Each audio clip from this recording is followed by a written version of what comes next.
My beautiful friends, as you listen to your forecast this week, I'm really excited to invite you on Sunday to a group activity. So make sure you watch till the end, and I will see you on Sunday.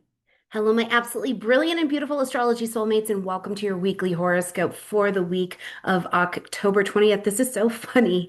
I have this blue thing going back here right now, and this room is so lit up with color and green and all of this interesting thing. So good to know that always what we're seeing is not always what's going on, right? And I think that's a great theme as we're looking at what's going on this week, particularly because Neptune has taken this retrograde and it is moving back into the vibration of Pisces. So we're going back to this idea of what I thought it was. I dreamed it, I visioned it, but now I need to review it just a little bit. Plus, we've got Mercury entering into its pre-retrograde shadow time as it comes together with Mars this week. And yes, honey, new moon plus Scorpio season. So it's a busy week going on, nothing to fear, but a lot of information to know. If we haven't met before, I'm practicing professional astrologer Stormie Grace. It's so brilliant to have you here. And listen, if you're ready to learn to speak the language of astrology, I would love to see you at GAFA, which is the Grace Astrological Fluency Academy, where we do that. We teach you to speak astrology fluently. You can click in the description box down below and jump in and learn with us. And most importantly, if you are really wanting to be in the astrological conversation, you've got to have your natal chart. So if you don't have that already, you can also find that in the description box down below, or you can go to one of the free websites and pull it up as well, so that you can make sure as we're talking every week and in every video that I sit with you, that you're looking at this exactly on your particular chart, because everybody on the internet is giving you a general unless they are using your chart. And I want you to have the best. And the best astrology is your astrology. So make sure you have your gear, all right? All right, beautiful friends. So this is a big week. We've got the new moon happening in Libra, so that's new beginnings, but it's pretty reflective. It's a pretty reflective week as we're doing that because, like I said, Mercury is going to go into its pre-retrograde shadow time, and we're going to welcome in Scorpio season. So click in the description box down below for your timestamps, and let's jump into every single day. Starting here on Monday, October 20th. Okay. We've got Mercury and Mars coming together in a conjunction in Scorpio. And that, in and of itself, is a lot of energy and a lot of information that we've got going on, but also the fact that they are coming together at the degree that Mercury is taking its pre retrograde shadow time mark. This is a time where, first of all, the words powerful and precise come to my mind. So, as you're experiencing this energy Sunday, Monday, this conjunction for us represents a new mental and strategic cycle that we're in. So keep this in mind. It's not just an intensity of free floating energy, it's mental and it's strategic. And this energy, this flow is going to go with us really through mid-January. So I would encourage you to, first of all, make note today and Monday, what's happening for you? What are you thinking deeply about? What are you researching? What's in your investigation? Where are you looking below the surface for information? Where do you feel like your emotional intelligence has really been sharpened? Because this we are going to see again, not only in this Mercury retrograde, but like I said, it's a story you're weaving until about mid-January. Because Mercury here wants the truth. Mercury in Scorpio wants the truth, and it's just not the kind that we're going to find at the surface. It's the kind that you find and it changes you, right? You can never unsee what you're going to see in this particular conjunction. And Mars wants the truth, but with force and action. So, this again, use your strategy, do the research, go to therapy, do your writing. Whatever you do, though, I do want to say that Monday, Sunday, Monday, really, it's going to require a full amount of focus from you, right? Like you might not be able to exist in the distractions here on Monday. You're going to need a whole lot of focus, but it's an interesting dynamic because in Scorpio, what can also get stirred up here is obsessive thinking or a defensiveness. We're finding information and we're being defensive about it. So we're having arguments. We're more likely to snap and have this argument. So don't leave the intensity unchecked. Instead, step into it where you can. Now, again, because this is going to be in the pre-retrograde shadow time degree here at 19 degrees, what you're beginning to discuss, to plan, to hash over, to observe even, we are going to see again in late November, okay? So if you've got a project that you need to work on, your life is you're needing to get to the bottom of something, Monday is absolutely your day to do it. On Tuesday, we've got the new moon happening in Libra, and then just after that, the moon is going to enter into Scorpio. So let's talk about this new moon. First of all, the new moon is happening at 28 degrees of Libra. So it's our opportunity to plant our seeds of intention to begin something new, to begin something new in our cycle. But we see that this particular lunation is in square to Jupiter. It's also the focal point of a yod, right? So this Libra moon has got a fair amount going on. And while it is our cosmic reset for the week about relationships and justice and balance and harmony and where we're looking to go at it, it's not a soft necessarily start. You know, we're not just easing into this because really the energies here, particularly with Jupiter and Pluto, can really amplify everything. It amplifies our expectations, it amplifies our reactions, it's amplifying our need for things to be fair. But I think what this new moon is really giving us space to question and to look at in our own being is where in your life are you ready for like real balance and real peace? And the acknowledgement that sometimes peace requires confrontation. It always requires honesty, and oftentimes it requires walking away from patterns that are draining us, not serving us anymore. Remember that Libra loves harmony, but it's an air energy. So more than anything, we want mental peace, we want nervous system peace and harmony. And Libra reminds us that balance is going to come out of truth, not out of avoidance. We'll also see that the moon slides into Scorpio just after that. So keeping that emotional depth going for us this week, it's going to take over. And if we think about it, as the new moon has rolled in and it's asking us these questions and to look at our patterns and behavior, we have got an all-star cast this week to help us dig if we need to, or observe. Remember, it's not just all like hell and crazy out here. It's not. There's plenty of time for us to be on chill and to just observe, because sometimes under the Scorpio vibration, what you're also finding out is that at a deep level, you feel solid. You have this peace. You know, you're not letting anybody harsh your mellow anymore. You're not harshing your mellow anymore. There's a depth that comes with this, that it's just about looking beneath the surface, being able to feel our decisions and our intuition and see where we're standing. And whatever needs transformation, to participate and to allow it and to stop pretending, right? That's really the energy here on Tuesday. As we get to Wednesday, we've got Neptune retrograde back into the vibration of Pisces. Now we'll also see that the sun enters Scorpio, so it's a perfectly watery day. Okay. This is an energetic shift. Like I said, we've already seen some things. We built the vision. It was like, okay, this is where I'm going. I trust it. But the vibe, like maybe your spiritual vibration couldn't quite hold it, or the forgiveness wasn't all the way given just yet, right? As Neptune had popped into Aries. So as Neptune is sliding back into Pisces, where first of all, it rules. So it's very comfortable here, you know, and we've been working on this energy since 2012. Oh, honey, let's not. 2012. We're in the space of just doing the spiritual review. And what I like about it, and that I would issue an invitation about, is to keep dreaming. I don't know if you guys have ever watched that show on Netflix, The Sandman. They say return to the dreaming, return to the dreaming. And I think that that's what this transit gives us some space to do. Return to the dreaming, revisit what's been lost, what's been forgotten, where you were idealizing something, where this seemed like the perfect dream, the perfect plan, but it needs a little bit of adjustment. Now, confusion and fatigue can still be a part of this retrograde. And where there's confusion or the fatigue, it's not a punishment, it's a recalibration. Okay. Now, on that same day, we're going to see that the sun enters into the vibration of Scorpio. So, happy birthday, beautiful Scorpios. Happy birthday to all of the Scorpio areas of our chart because this time every year we get busy working on it. We begin our 4-week cycle of renewal, pruning, power reclamation, rest where we need to, right? But Scorpio, in and of its season, reminds us that endings are sacred.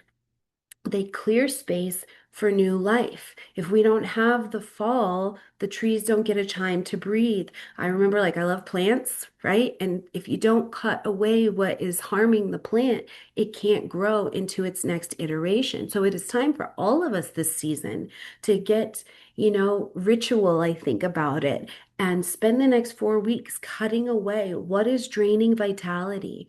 And some of that may mean us facing uncomfortable truths, right? But I think the call for me during Scorpio season, particularly whenever the pruning is happening, is to remember that the food, the money, the whatever has been the power, because this is a season of power reclamation, is to remember that those are just sources that sometimes we outsource our power to, and that our spirit is the greatest source of power that we have.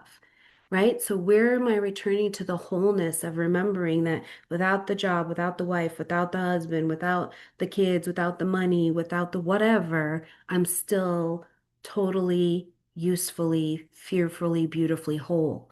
Now, Scorpio also rules over the reproductive and elimination systems of our body. And we'll have Kira Sutherland coming in for our 2026 horoscopes. And if you didn't already check out your 2025 horoscope, particularly the medical section, to see where that resonated with you, I would invite you to go back and check it out. But as it rules over the elimination systems as well, it's a reminder that our detox pathways are also needing to be cleared. So if you're having challenges with constipation, lymphatic drainage, any of these kinds of things, it's a reminder to step into that and tend to those systems, right? Because we have to release in order to regenerate. Support your body through hydration, rest, stillness, whatever is needed. Now, as we get to Thursday, Jupiter is coming into a square with Chiron, and we'll also see that we've had the moon now make its shift end of day towards Sagittarius, into Sagittarius. Now, as Jupiter is squaring against Chiron, this is the stirring of a growing pain, right? When we push against Chiron, and although Chiron is known as our wounded healer, it's also through the deep wound that we're able to heal others, right? So, but this is a growing pain. And I think squaring against Jupiter squaring against Chiron here, it's a growing pain of my faith, my worth. How do I belong? Where do I belong? Right? Who do I belong to? Now, we're going to see these two in conversation with each other again when we get into December. So it's a great time to take a little note here on Thursday, what's coming up, what's being pushed on this particular day. Because Jupiter here wants to expand. It's in Cancer. It wants to expand the emotional sensitivity. It wants to expand security, family. And Chiron here, still in Aries, is the wound of self, my identity, vulnerability, where I've been relying too much on self-reliance and it's actually making me stumble instead of lifting me up, right? And it can be a sense here as well of like, I feel like I need to be everything for everyone. The nurturer, the warrior, the wise one, the sexy one, the going through perimenopause, right? Like it's too much. But I think that Jupiter and Chiron here is our reminder to say that healing doesn't come from doing more. It comes from being where you are and remembering and believing that that being right where you are is enough. Now, as we get to the end of the day and we see that the moon is coming to Sagittarius vibration, first of all, this is a little lift to the old spirits. Okay, it's a lift, it's an offering a new perspective. We've been in the deep kind of all week long. What we thought it was maybe didn't look like exactly what it is. And we've done some research and investigation, but we're having a new perspective now, end of week with what we're finding out. Some emotional fog can be clearing and lifting, a new sense of direction can kind of start to come in. But here's the thing. Be mindful over the next 2.5 days not to oversimplify what's going on, right? Because there can be a place where we oversimplify and gloss the top. And that won't work either. So there has to be some place where it's not, I'm not trudging to the depths of my soul. I'm just being honest. What's the truth? Sagittarius brings us freedom through just plain honesty. So if you feel like in your life here, that you are questioning your purpose, you're doubting your faith, you're feeling too stretched about your needs and the needs of others. Teachers, healers, astrologers, especially, you may really be feeling this energy. But the reminder here is that you can't pour from an empty cup. The growth hurts because it's real, but where do you need to fill your cup as well? That's the truth that can set you free here as we're traveling on Thursday. Friday brings the sun into a square with Pluto, Mercury into a trine with Jupiter. Lovely day, powerful day, because the sun in Scorpio is squaring against Pluto in Aquarius. This is a fixed square. But then we get a little bit of help or a little bit of ease with Mercury trining against Jupiter over there in Cancer. So the illumination here is still going to be through intensity. Not only do we have Scorpio bringing its intensity, but a fixed square is saying something that's been fixed in place for quite some time is now needing attention. You know what I mean? Think about trying to forklift a mountain. That's really what a fixed square can feel like. I've got to move this because I can't see what's in it or beyond it, but I got to forklift a mountain. So it's really an energy where I think the day in general feels like the light is meeting the shadow a little bit. Now, that Sun Pluto can absolutely bring power struggles, right? It's bringing a power struggle, an ego clash, right? That's usually where power struggles come from, anyways, is an ego clash or this realization about control or lack of control of something. Either way, it's not what's happening. It's not what's happening. It's a test of how you handle the pressure of your own transformation. How do you handle the pressure in the situation that you're in? Now, at the same time that we've got that Mercury trining against Jupiter, use that as a lifeline. Use it as a softness to roll into for the moment because different perspective, faith, expansion. I talked about this on this channel for a long time. It's like getting different seats in the stadium. You're watching the ice skating right here, floor seats. You can get the ice chips rolling back on your eyebrows, right? So good. But that doesn't allow you to see really everything that's happening. So when you go a little bit more to the higher seats, we call them the nosebleed seats here in the States, you can see more of what's actually happening. And it gives you a different perspective. When they flip each other up in the air as partners up close, it's like, yeah, wow, okay, that was really intense. But up high, you get to see how much effort and energy it took to do that, and you see the movement from a different perspective. That is, I think, the key to working with this particular intensity. Use the intensity of Pluto and the sun, not to destroy, but to deepen. And then speak and view your truth, Mercury, from that different perspective. And if you can do it with compassion, Jupiter and Cancer, this is where I think you get to experience some change. So a confrontation here on Friday may be something that clears the air, but the difference in getting a different seating so you have different perspective or different faith in the situation is going to be great. Now, for some of you too, listen, Pluto is in Aquarius. So I've been thinking about this all week as I was getting ready for the forecast. Some of you may have a business deal or a business like some kind of negotiation, let's say a negotiation business. And it's like reaching a breaking point, right? It's hot and heavy. And then there's like a breakthrough. Now, the business can't be the business of family. It can be the business of family. Something resurfaces and you are like, no. And you've got to enact or erect a new boundary. So let me know what that looks like for you there on Friday. Okay, on Saturday, now we have Mercury in a trine to Saturn, who of course is retrograde. So as Mercury and Saturn come into this particular trine with each other, it grounds the intensity we've been working with this week, right? It gets clearer. It's got a bit more sustainable focus going for it. It's more of a stabilizing influence if we lean into it. So it helps us now to commit to plan, to follow through. Saturday is a beautiful day if you need to have a serious conversation, if you need to do that creative planning or have that emotional closure. It's really like when I think about the week, Mercury and Mars was the spark, right? It got us off the ground and cooking this week. And then Mercury, Saturn, as we're here Saturday, is the foundation. It's taking all of that and building what you discuss, what you decide. Now it can lead to real long-term foundations, real long-term healing. And emotionally,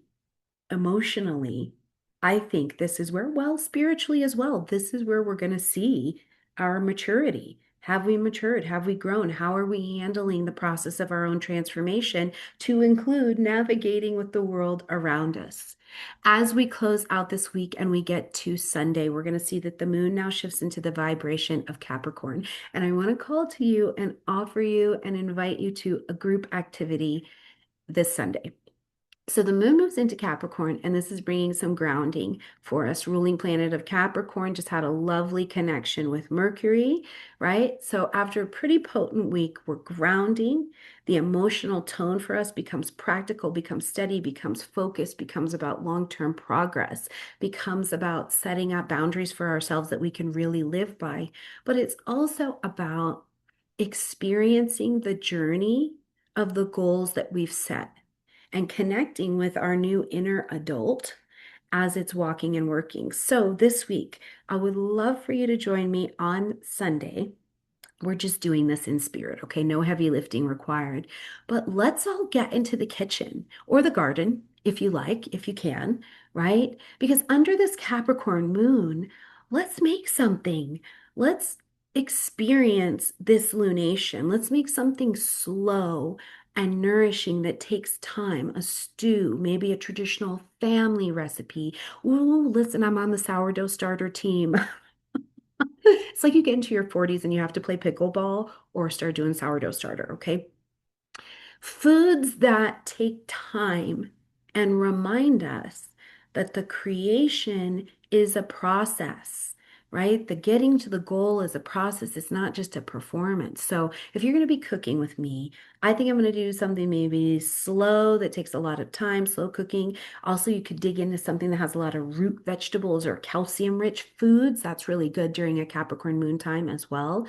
For my garden friends, oh, go get in the soil, get in the roots. You know, it's fall, so depending on, well, it's fall depending on where you live, but look at where maybe the grounding elements are at. Get outside, see some of that fall energy. Whatever it is, I'm going to put up a post here on the YouTube channel in our community section on Sunday seeing. I'm going to let you know what I'm cooking. I'm going to send you some little pictures and let me know what you're cooking as well. And if you don't want to do that, let me know in the comment section down below. Did you join us or what did you do for Sunday to experience this lunation? Because Capricorn is a reminder for us that maturity is sacred.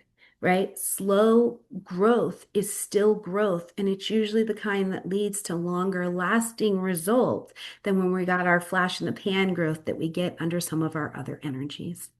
All right, my absolutely beautiful friends, I love you a ton. I hope you have an amazing week. Please share it with me in the comment section down below. I love you a ton, and I'll see you next week.